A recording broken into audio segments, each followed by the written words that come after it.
እኛ የሩታን የእርግዝና ውጤት ስንጠብቁልን እንደድል ሆኖ ብዙዬ ነው መታ ስትጨቃጨቅብን የነበር። ሰላም ቤተሰብ እንዲቆያችሁልኝ ሰላማችሁ ይብዛ። እኔ ብዙዬ ግን እስከ መቼ ነው እንደዚህ የምትሆኙ? ለምን አታርፊም ግን እንዴ? ሲናገሩሽ ለምን ትናገሩኛላችሁ ትያለሽ። እና እንግዲህ ያው ሰው መስመሩን ስሲት ግዴታ ነው። እኛ የሰዎች ግዴታ ስላለብን መናገር አለብን። መንገድሽን አጉል በሆነ መንገድ መሄድ ስለሌለብሽ ማለት ነው።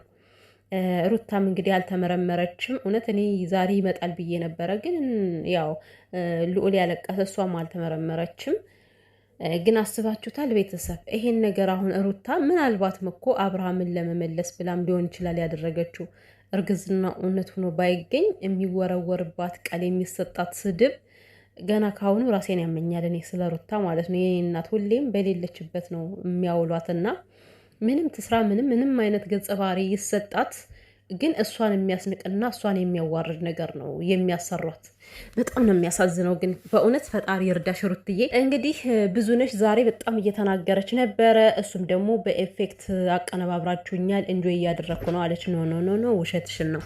እኔ እንጆይ የሚያደርግ ነገር አይደለም ያየሁት። በጣም የሚያናድድ ነው። በተቃራኒ ያየሁት ማለት በጣም ነው የሚያስጠላ፣ እንዴት እንዳቀነባበሯት እና ነገር ግን እሷ ተደስታበታለች ማለት ነው። እንዴት ነው ልትደሰችበት የቻልሹ? ግን እኔ ስላንቺ ፎቶ በጣም ነው የገረመኝ። ሰው በዚህን ያክል ያቀነባብራል ብዬ ማለት ነው። አርፈሽ ብትቀመጭ በዚህን ያክል አያቀነባብርሽም ነበር። ግን እንግዲህ አላርፍ ብለሻል አንቺ።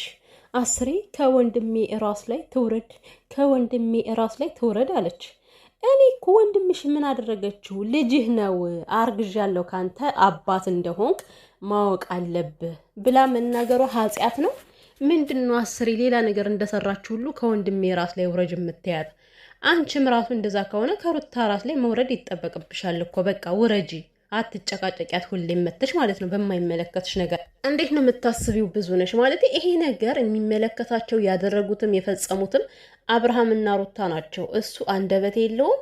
አብርሃም ማለት እኮ ትዳር እመራለሁ ብሎ ትዳር የጀመረ ሰው ነው።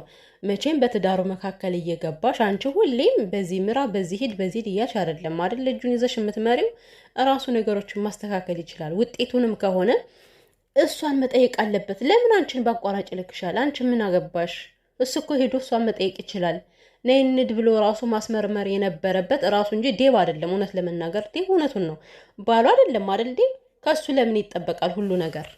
እና ዛሬ እንግዲህ ለይቶላት የለ ሲጀመር ሩታ ማነች አለች። ሩታ ማነች?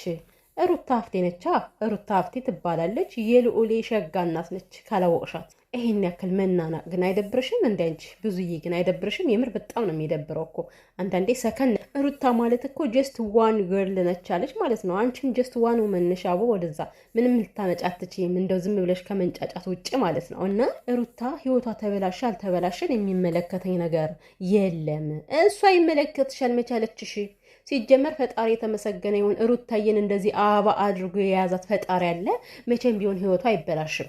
አብርሽ ስለሄደ አብርሽ ስለቀረ ስለመጣ አይደለም። የምሬን ነው። ከአብርሽ ውጪ ሩታ በጣም ሰላማዊ ህይወት እንደምትኖር በደንብ አድርገሽ ታውቂያለሽ፣ ይሄንን ነገር ማለት ነው።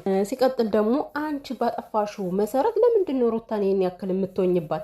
በመጀመሪያ ደረጃ እኮ እንደሚግባባ ሰው እረዳታለሁ፣ እንግባባለን ስትያል ነበር እንዴ? እንደዛ እየተግባባሻት ሩጠሽ ሚዲያ ላይ መተሽ ተንጦልጥለሽ ከመናገርሽ በፊት ለምን ከሷ አልሄድሽም? ለምን ሰው ነገሩን የጀመርሽው አንቺ ነሽ። እንደጀመርሽው ቋጭው፣ ካልሆነ ደግሞ እዛው ቁጭ ዝም ብለሽ ሌላ ነገር ማውራት አይጠበቅብሽም። ሩታ ተቀይራለች። እኔ ግርም የሚለኝ ነገር ማለት ነው እንኳን አይደለም ሩታ እናትሽ ከአንቺ ላይ ልትቀየርብሽ ትችላለች፣ ትቀየራለች። ሩታ ማን ስለሆነች ነው የማትቀየረው? ሰው እኮ ነች። የሆነ መልአክ ፍጡር አደረግሻት እንደ አንቺ እንደፈለግሽ እንደዚህ እየተናገርሻት የማትቀየረው። ይሰማታል እኮ ሰው ነች እኮ ስሜት አላት። አንቺ እንደፈለግሽ ስትውረገረይባት ሶ በቃ እሷ መልአኩና ዝም ብላ ታዳምጥሽ፣ ተስማሽ፣ አንቺ የምትይውን ነገር ታዳምጥሽ ነው። እንዴት አይነት ነገር ነው የምታስቢው? ሩታ ለምን ተቀየረች ብለሽ ስታስቢ አንቺ ለምን ተቀየር፣ እኔ ለምን ተቀየርኩ ማለቱ ይቀላል እኮ። በጣም ተቀየረሽባታል። እና ይሄ ሌላ ታሪክ ያስቀባጥርሽ። እና ምንድነው እሱ ዴቭ መልካም ነገር ሲመኝላቸው በፍጹም ሩታና አብርሽ በአንድ ቤት ይኖራሉ ብዬ አላስብም። ይሄ ሰይጣናዊ ያስተሳሰብ ነው። አንቺ ባልሽው አይደለም፣ ፈጣሪ ካለ የምሬ ነው። አብርሽ 2 ዓመት 3 ዓመት ከሆነ በኋላ ራሱ ሊመለሱ ይችላሉ። እነዚህ ሰዎች ተዋልደዋል አይደለ?